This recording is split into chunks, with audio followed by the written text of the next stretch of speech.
Мен бул мыйзамга каршы добушумду берем. Жана урматтуу депутаттар, сиздерди дагы ушул мыйзамга жакшылап карап добуш берүүңүздөрдү өтүнөм мен.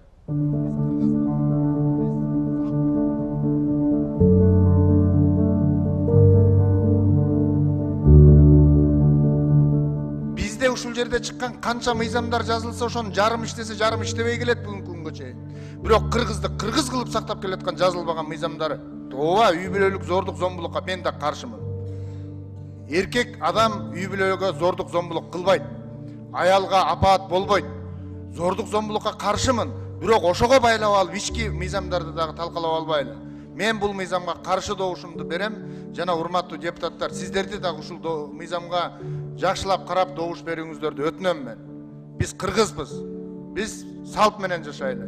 Мыйзамдар болсун, бирок менталитет кирсин. Салт кирсин. Наркка карап жашайлы, ата-бабабызга карап жашайлы.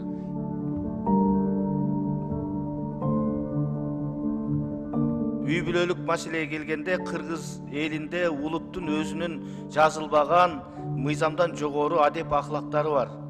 Туп-туура айтат, эгерде ушул мыйзамдын негизинде боло турган болсо, анда атасы баласы менен, күйөөсү аялы менен соттошуп жатып калабыз да. Ушул нерселерди эске алайлы. Кыргыздын каада салты бар, мыйзам албетте мыйзам менен жашайбыз, бирок мыйзамдар биздин менталитетти эске алыш керек да. Мен муну толук колдойм.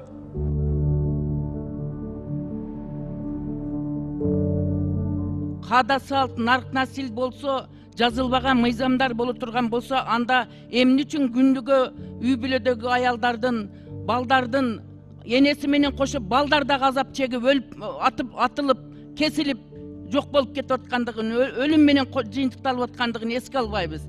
Бул деген эркектердин жоопкерчилиги жөнүндө гана нерсе болуп атат. Ошол мыйзамды биз мыйзам менен шайкеш келтирип берсек, реалдуу жашоодогу болуп аткан көрүнүштөрдө, ошондон кийин жоопкерчилик пайда болот. Кыргызстанда да үй бүлөлүк зомбулук көп катталып атат, акыркы учурларда. Көп катталып атат. Анан кийин ушул мыйзамды депутаттар аркылуу иштеп чыгышы да ошодон келип чыкты. Анан кийин маалымат каражат булактарынан көрүп калып атабыз. Ошондо көрүп калганда бул жерде депутаттар баардыгы эле чыгып микрофонго айтып, милицияларды же болбосо прокуратураны же сотту күнөөлөп жатып калып атабыз.